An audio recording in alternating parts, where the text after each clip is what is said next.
नमस्कार स्टूडेंट्स, दर्शन online classes में आपका स्वागत है। आशा करते हैं आप सब अपने घरों में सुरक्षित होंगे एवं स्वस्थ होंगे। अधिगम हमारा टॉपिक चल रहा था, उसमें हमारे प्रकार हो गए थे। इसके बाद कारक चल रहे थे। कारक में शिक्षक से संबंधित कारक, इसके पहले हमने शिक्षार्थी संबंधित कारक पढ़े थे। अभी हमारे शिक्षक से संबंधित कारक। इसमें पहला हम लेंगे पॉइंट व्यक्तित्व का प्रभाव। व्यक्तित्व के प्रभाव में आएगा शिक्षक का व्यक्तित्व प्रत्यक्ष रूप से सीखने की प्रक्रिया को प्रभावित करता है। शिक्षार्थी के लिए शिक्षक आदर्श रूप में कार्य करने वाला एक महत्वपूर्ण स्रोत है, जिसके माध्यम से शिक्षार्थी अपने जीवन दर्शन को निर्मित करता है तथा उसके व्यक्तित्व से बहुत से तथ्यों को सीखने का प्रयास करता है। शिक्षक के व्यक्तित्व में समाहित अनेक प्रकार के सामाजिक एवं नैतिक गुण छात्रों को सामाजिक एवं नैतिकता के विषय में सीखने के लिए प्रेरित करते हैं। शिक्षक का शारीरिक विकास एवं अध्ययन के प्रति दृष्टिकोण शिक्षार्थी के शारीरिक विकास के ऊपर एवं स्वाध्याय की प्रवृत्ति को विकसित करता है। इसी में हम सेकंड लेंगे ज्ञान का प्रभाव। शिक्षक के संबंध में ज्ञान का अर्थ व्यापक अर्थों में लिया जाता है। शिक्षक के ज्ञान में विषय वस्तु का ज्ञान, शिक्षण विधियों का ज्ञान, व्यक्तिक विभिन्नता का ज्ञान, शिक्षण अधिगम सामग्री का निर्माण एवं प्रयोग, मनोविज्ञान का ज्ञान आदि तथ्य सम्मिलित हैं। छात्रों की योग्यता के अनुसार शिक्षण विधियों का प्रयोग नहीं कर पाएगा अगर शिक्षक, तो शिक्षक अधिगम प्रक्रिया असफल हो जाएगी। इसमें महत्वपूर्ण जो है योग्यता वो शिक्षक में होनी ही चाहिए, क्योंकि शिक्षण विधियों के द्वारा पढ़ाने से छात्र का ज्ञान या अधिगम सरल हो जाता है। इससे सीखने की प्रक्रिया सफलता और संपन्न मानी जाती है शिक्षण विधियों द्वारा। एक तरह से हम कह सकते हैं कि शिक्षण विधियों द्वारा पढ़ाने से शिक्षण में कौशलता का निर्माण होता है। नेक्स्ट हमारा आता है कदर कौशलों का प्रभाव। कौशल शब्द का प्रयोग व्यापक अर्थ में सामाजिक कौशल, सृजनात्मक कौशल एवं शिक्षण कौशल के रूप में किया जा सकता है। सामाजिक कौशल, सृजनात्मक कौशल से शिक्षक अपने छात्रों में सामाजिक आकांक्षाओं के अनुरूप कौशलों का विकास करने में सक्षम होता है। सीखने सिखाने की प्रक्रिया मंद गति से अगर संपन्न होगी तो कौशल का विकास कम होगा। नेक्स्ट है हमारा शिक्षण कौशल का प्रभाव। शिक्षक में सीखने की प्रक्रिया को प्रभावी बनाने के लिए शिक्षण कौशल का होना अनिवार्य है। शिक्षण कौशलों के अभाव में सीखने की प्रक्रिया श्रेष्ठ रूप से संपन्न हो जाएगी। जैसे किस प्रकार के कौशल होते हैं? प्रस्तावना कौशल, व्याख्यान कौशल, प्रश्न पूछने का कौशल, उद्दीपन परिवर्तन कौशल एवं प्रदर्शन कौशल आदि।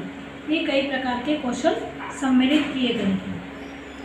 शिक्षार्थी अधिक गति से सीखता है अगर इन कौशलों का प्रयोग शिक्षक द्वारा किया जाता है। नेक्स्ट पॉइंट हम लेंगे प्रेम पूर्ण एवं सकारात्मक व्यवहार का प्रभाव। शिक्षक का व्यवहार भी सीखने की प्रक्रिया को प्रत्यक्ष रूप से प्रभावित करता है। शिक्षक का प्रेम पूर्ण व्यवहार शिक्षार्थी की सीखने की प्रक्रिया की गति में तीव्रता लाता है, क्योंकि जब शिक्षक को उसकी योग्यता और क्षमता का पूर्ण ज्ञान हो जाता है तो शिक्षक के सकारात्मक व्यवहार के कारण ही छात्र शिक्षक से अधिक व्यक्तिगत एवं शैक्षिक समस्याओं को निसंकोच होकर प्रकट कर देता है तथा शिक्षक छात्र उसकी समस्याओं का समाधान किया जाता है। शिक्षार्थी पूर्ण मनोविज्ञान के सीखने की प्रक्रिया में लग जाता है।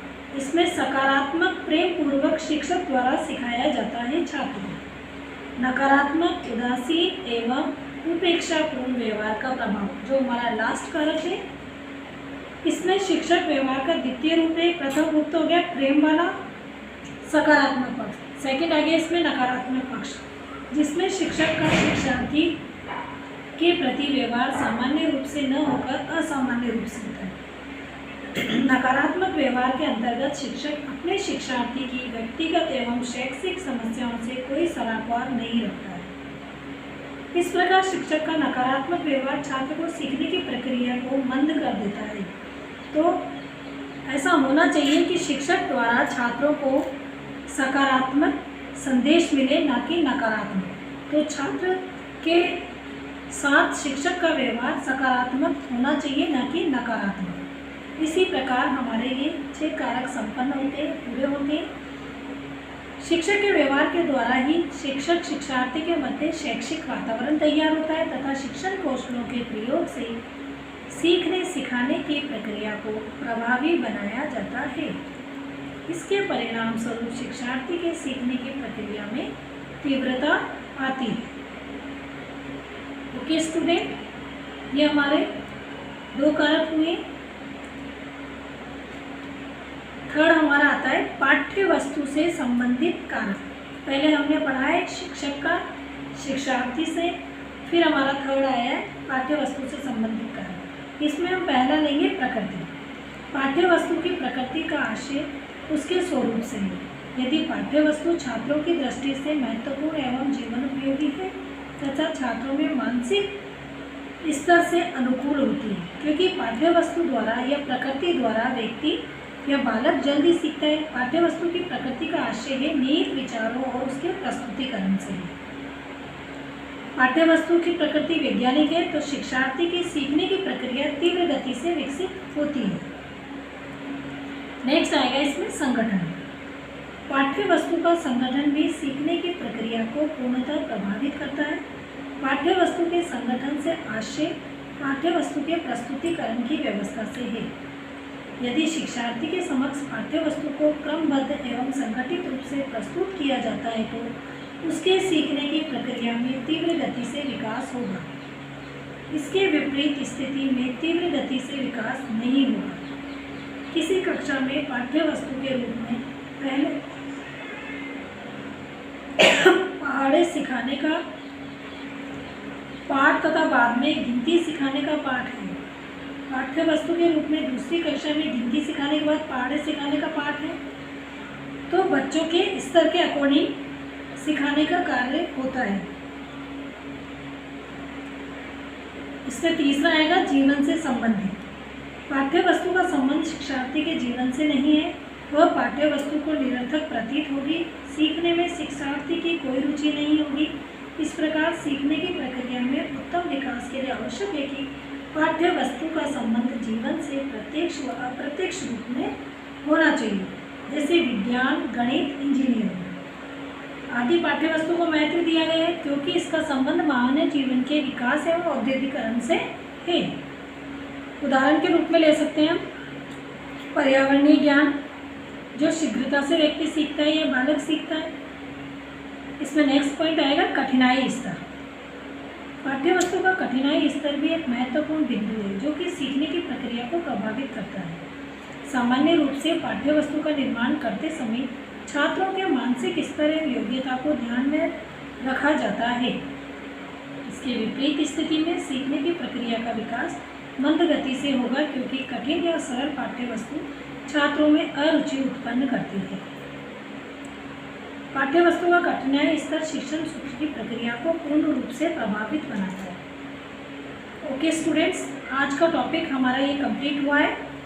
शिक्षण के कारक में थर्ड कारक अपना कंप्लीट हुआ है। फोर्थ कारक शिक्षण विधि से संबंधित कारक हम नेक्स्ट क्लास में पढ़ेंगे। Okay bye.